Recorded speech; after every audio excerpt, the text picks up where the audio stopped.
بسم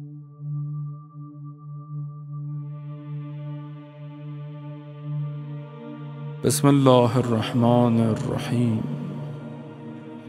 عن جابر بن عبد الله الأنصاري عن فاطمة الزهراء عليها السلام بنت رسول الله صلى الله عليه وآله قال: سمعت فاطمة أنها قالت: دخل علي أبي رسول الله في بعض الأيام فقال: السلام عليك يا فاطمة. فقلت: وعليك السلام.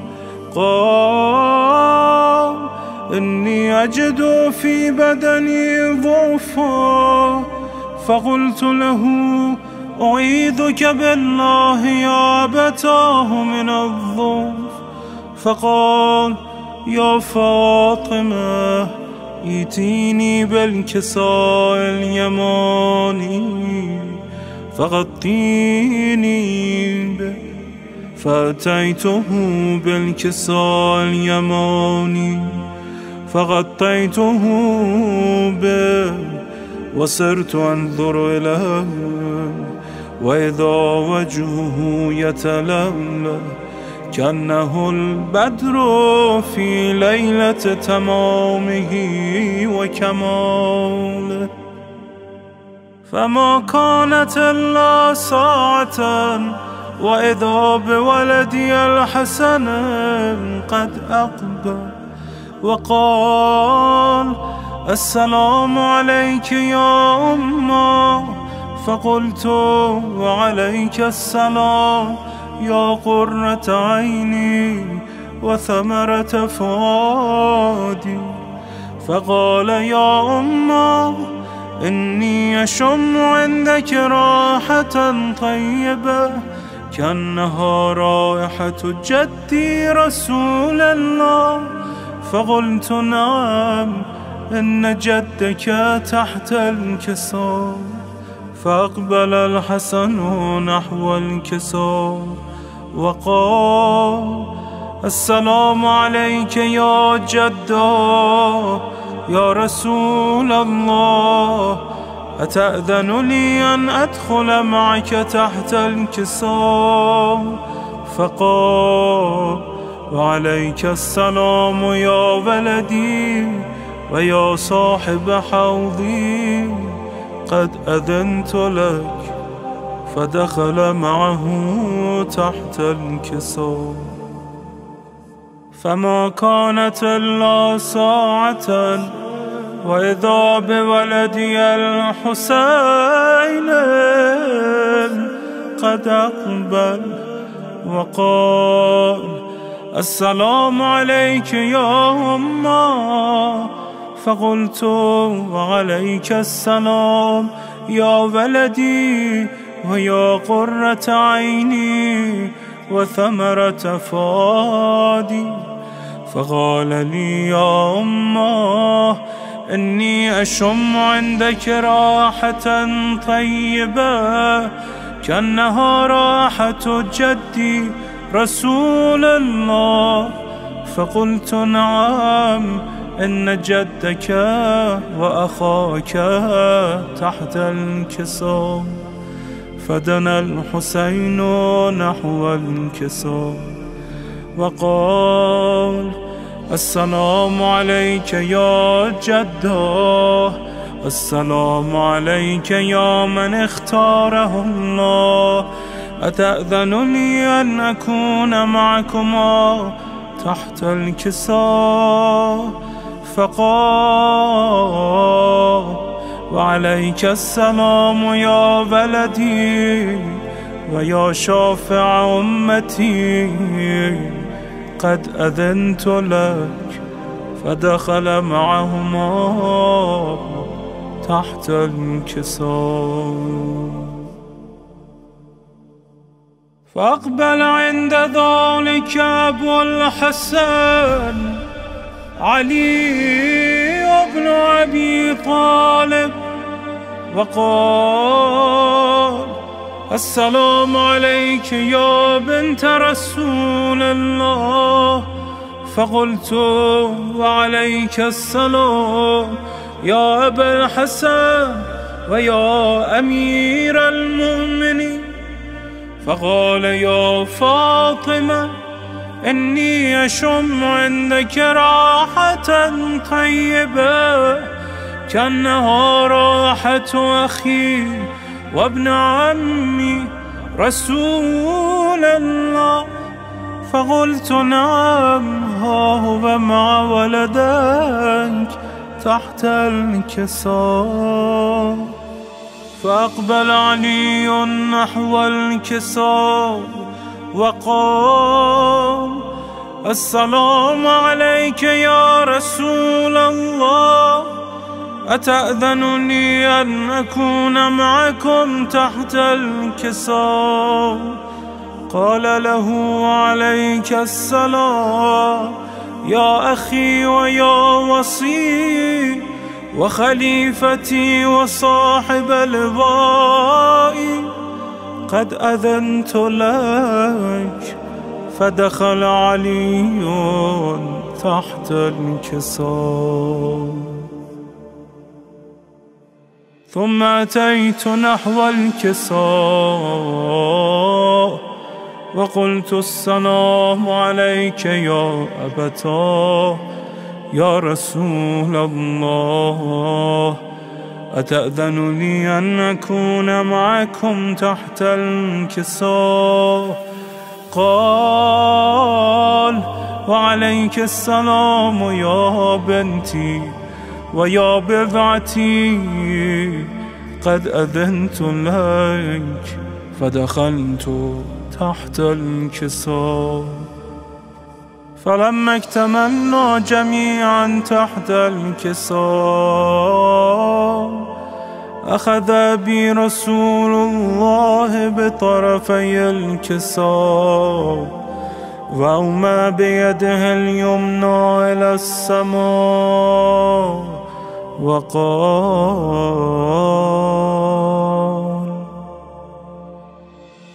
اللهم إن هؤلاء أهل بيتي وخاصتي وحامتي، لحمهم لحمي ودمهم دمي، يؤلمني ما يؤلمهم ويحزنني ما يحزنهم. أنا حرب لمن حاربهم وسلم لمن سالمهم وعدو لمن عاداهم ومحب لمن أحبهم.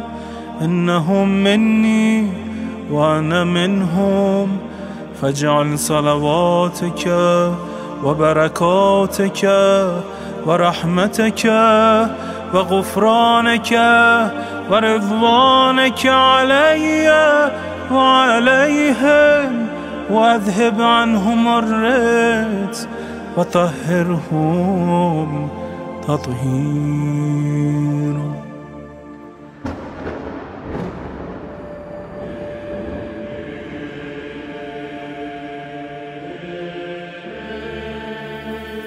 فقال الله عز وجل يا ملائكتي ويا سكان سماواتي، إني ما خلقت سماء مبنية ولا أرضا مدحية ولا قمرا منيرا ولا شمسا مضيئا ولا فلكا يدور ولا بحرا يجري ولا فلكا يسري إلا في محبته هؤلاء الخمسة الذين هم تحت الكساء. فقال الأمين جبرائيل يا رب ومن تحت الكساء؟ فقال عز وجل هم أهل بيت النبوة ومعدن الرسالة، هم فاطمة وأبوها وبعلها وبنوها. فقال جبرائيل: يا رب، أتأذن لي أن أهبط إلى الأرض لأكون معهم سادسا؟ فقال الله: نعم، قد أذنت لك. فهبط الأمين جبرائيل فقال: السلام عليك يا رسول الله. العلي الأعلى يقرئك السلام ويخصك بالتحية والإكرام ويقول لك: وعزتي وجلالي إني ما خلقت سماء مبنية ولا أرضا مدحية ولا قمرا منيرا ولا شمسا مضيا ولا فلكا يدور ولا بحرا يجري ولا فلكا يسري إلا لأجلكم ومحبتكم، وقد أذن لي أن أدخل معكم، فهل تأذن لي يا رسول الله؟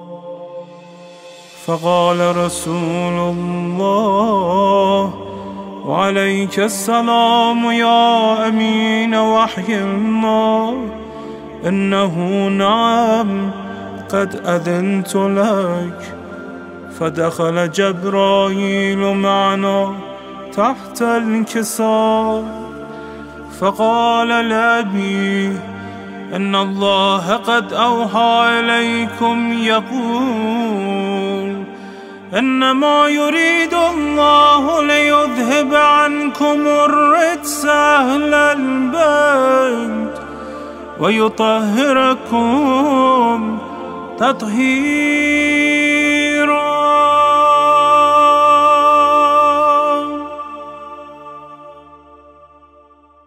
فقال علي لأبي: يا رسول الله، أخبرني ما لجلوسنا هذا تحت الكساء من الفضل عند الله.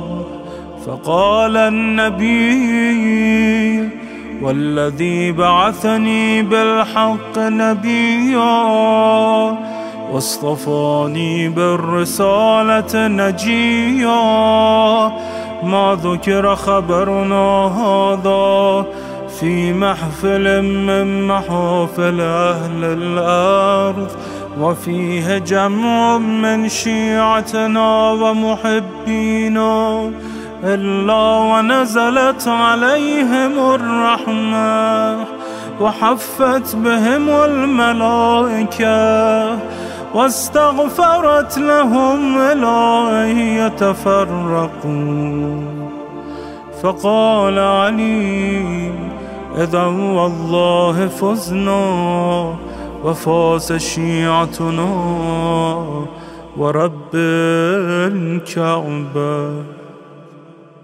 فقال أبي: رسول الله يا علي، والذي بعثني بالحق نبيا واصطفاني بالرسالة نجيا، ما ذكر خبرنا هذا في محفل من محافل أهل الأرض وفيه جمع من شيعتنا ومحبينا وفيهم مهموم الله وفرج الله همه، ولا مغموم الله وكشف الله غمه، ولا طالب حاجة الله وقضى الله حاجته.